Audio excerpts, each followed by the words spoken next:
San Paulo apostoluak erromatarrei egindako gutunetik.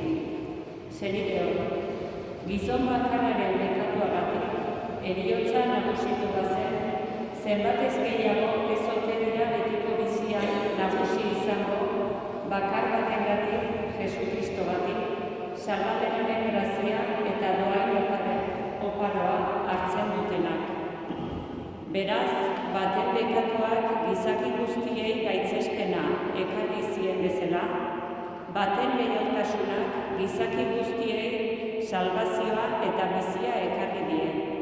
Eta baten obedientzia ezagatik guztiak bekatari gertatu ziren bezala, baten obedientziagatik guztiak zuzen gertatuko dira. Bekatua ugaritu zedin azaldu zen legea.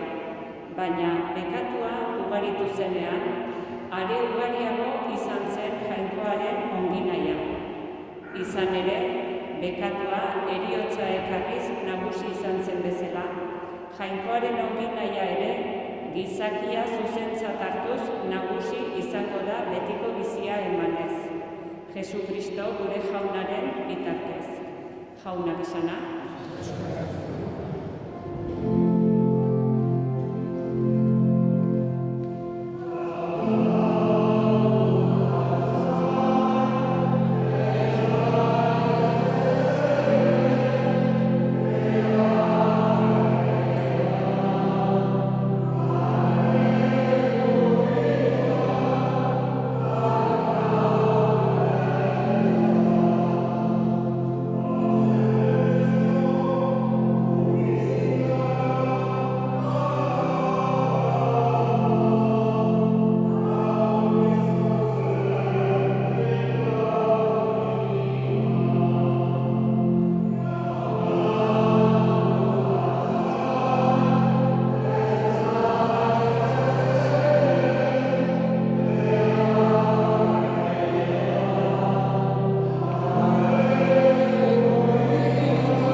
Jesukristoren ebangelioa San Mateoren liburutik.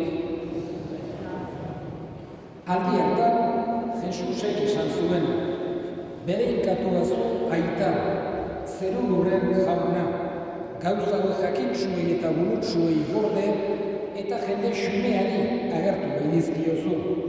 Bai aita, ala izan duzu gogoko. Nire aitak dena eman dit, eta ez du inork semea ezagutzen aitak baizik. Ez da aita ere semeak baizik, eta semeak agertu nahi izan dionak baizik. Zatozten igana nekatu eta zamatu guztiok, eta nik arinduko zaituztet. Hartzazue nire uztarria eta ikasi nigandik. Gozoa eta bihotza pala bainaiz, eta arkituko duzue zuen harinentzako atsedena. Nire uztarria leuna baita, eta nire zama harina, jaunak esanak.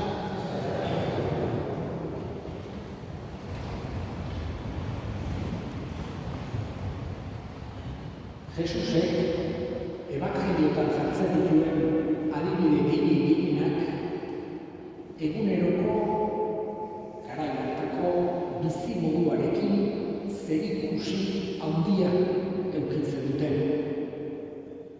Arrantza mundukoak, nekazaritza mundukoak eta abeltzaintza artzaintzaren ingurukoak. Hala dira, Jesusek jartzen dituen adibide gehienak. Eta ezagun da, ebangelioak irakurrita, Jesusek mundu guzti horiek maite zituela.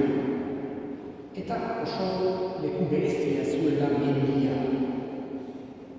Baita ere basamentu agertzen da, baina Jesusek askotan, esaten dugu ebangelioak, denbora luzeak ematen zituela mendian otoitzean. Hala agertzen zaigu, mendira joan zen otoitze egitera, goizean goiz, edo iluntzean, denbora luzea eman zuen otoitzean mendian, erabat agertzen zaigu errealitate hori ebangelioetan. Eta garbi dago, jainkoak egindako gauza guzti horiek maitatzea, eta bihotzean edukitzea, eta zaintzea, Jesusen moduko izatea eramaten gaitu.